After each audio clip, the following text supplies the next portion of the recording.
ओम गंग गणपते नमः। आप सभी का आपके अपने चैनल पर बहुत बहुत स्वागत है। आज इस वीडियो में हम आपको राधा अष्टमी की कथा सुनाएंगे। भगवान श्री कृष्ण के जन्म के 15 दिन बाद देवी राधा जी का भी जन्मोत्सव मनाया जाता है, जिसे राधा अष्टमी के नाम से जाना जाता है। राधा रानी का जन्मदिन भाद्रपद माह के शुक्ल पक्ष की अष्टमी तिथि को मनाया जाता है। इस दिन भक्त व्रत रखते हैं और घर में मंदिरों में भगवान श्री कृष्ण और राधा जी की पूजा अर्चना करते हैं। इस साल राधा अष्टमी 11 सितंबर को मनाई जाएगी। राधा जी की जन्म की कथा श्री कृष्ण के साथ उनके प्रेम की तरह ही बड़ी ही रोचक है। आइए सुनते हैं राधा अष्टमी की कथा। राधा जी श्री कृष्ण भगवान के साथ गोलोक में निवास करती हैं।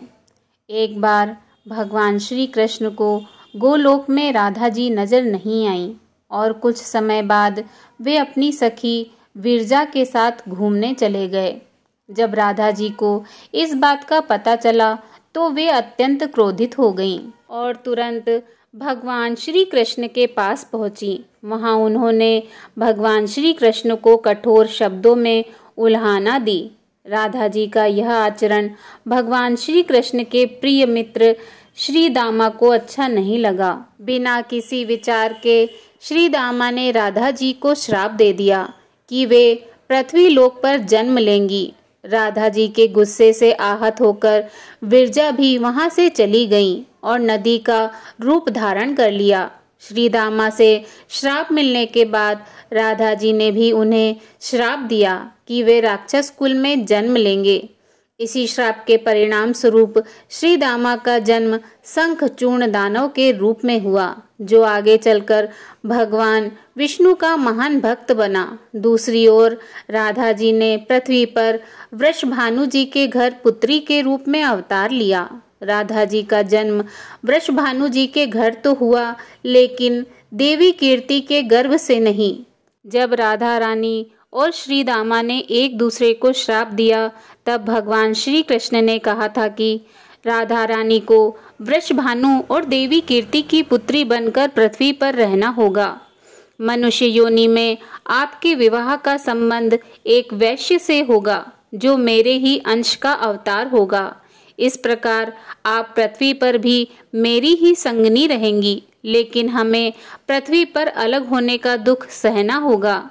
इसके बाद भगवान श्री कृष्ण ने राधा रानी जी से कहा कि अब आप मनुष्य योनि में जन्म लेने की तैयारी करें।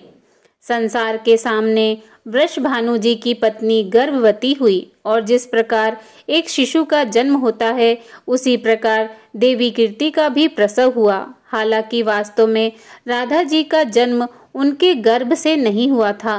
भगवान की माया से उनके गर्भ में वायु आ गई थी और उसी वायु से राधा जी का प्राकट्य हुआ। प्रसव के समय देवी कीर्ति को पीड़ा हो रही थी और उसी समय राधा जी के रूप में एक सुंदर कन्या का जन्म हुआ।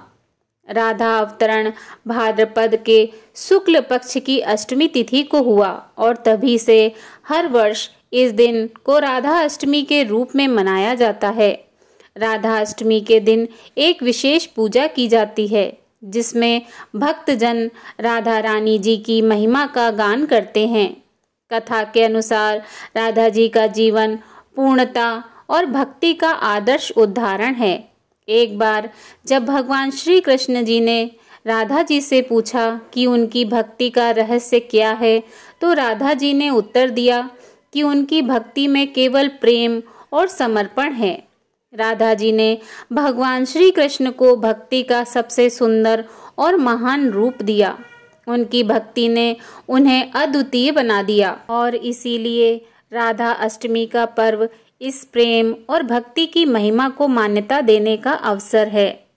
राधा अष्टमी व्रत की कथा हमें राधा जी के प्रेम और भक्ति की गहराई को समझने में मदद करती है।